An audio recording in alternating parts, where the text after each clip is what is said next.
Ready? 5 seconds. The trial court found this to be a case of the defendant accepting that the measurement was done on 16 March 2008. The measurement on 16/3/2008 was arranged and paid for by the plaintiff.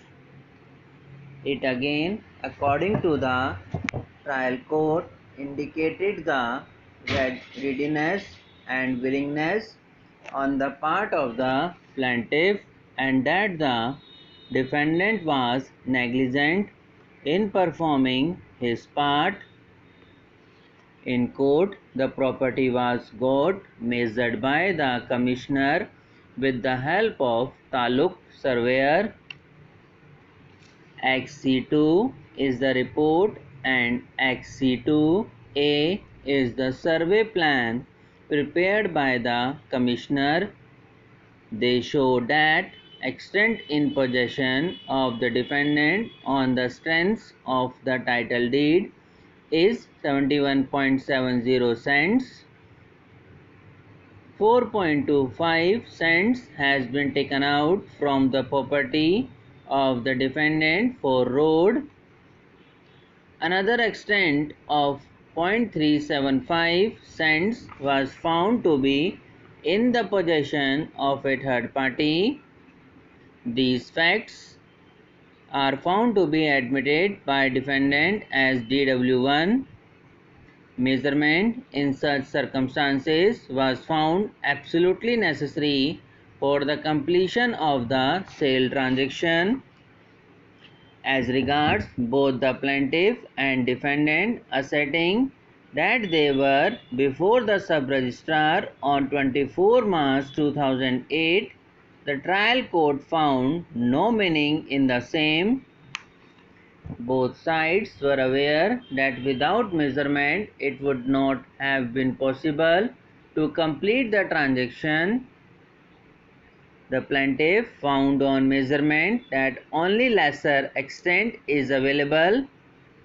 Appearance before the sub-registrar could not be considered as an act showing the readiness and willingness. It was found both for the plaintiff and the defendant. Thus, this act, the trial court found there were other circumstances which proved readiness and willingness of the plaintiff. No default on the part of the plaintiff being found and breach being found on the part of the defendant, and still further finding no undue hardship even being complained of by the defendant, the trial court decreed the suit by directing specific relief against the defendant. Defendant appealed. The High Court inter alia has entered into the following finding. It referred to para 8 of the judgment of the trial court, which we have extracted. In paragraphs 23 and 24, the High Court proceeded to discuss the question whether the defendant was in breach, and this is what the court proceeded to say. Insofar as the condition requiring measurement of the amount is concerned, averments in the plant itself show that on 16/3/2008 the land was measured. Although it is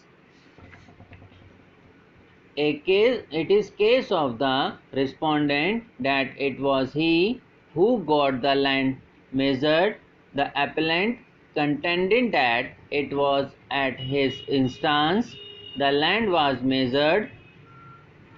Though evidence is lacking in conclude this dispute either way, for the purpose of this case, we do not think it necessary to resolve this controversy for the reason that irrespective of who got the land measured had remained that the land was measured and the parties are in agreement that on measurement the extent found was only 71.750 cents. In other words, shown that as a result of the measurement carried out on 16/3/2008, one of the conditions for performance of the agreement was satisfied.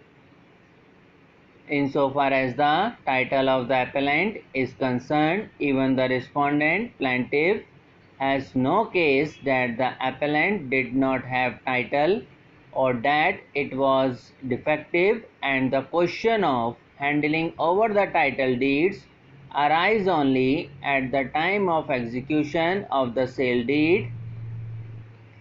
This therefore means that no fault could have been attributed on the part of the appellant, and therefore the court could have granted a decree for specific performance of the agreement only if the respondent had satisfied the requirements of Section 16C of the Specific Relief Act. Insofar as this aspect of the matter is concerned, the question is whether the respondent has proved his readiness and willingness to perform the agreement.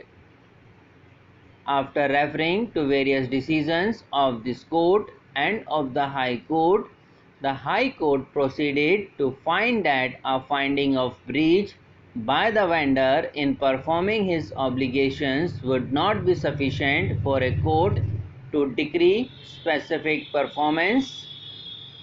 The breach by the defendant, in other words, would not absolve the plaintiff to allege and prove his readiness and willingness to perform his obligations under the contract. Readiness relates to financial capacity to pay consideration, whereas willingness relates to the state of mind.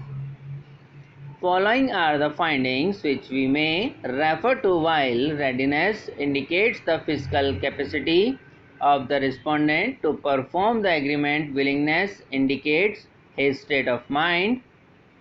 Insofar as readiness is concerned, the further question that is required to be proved is whether readiness has been proved on the evidence available.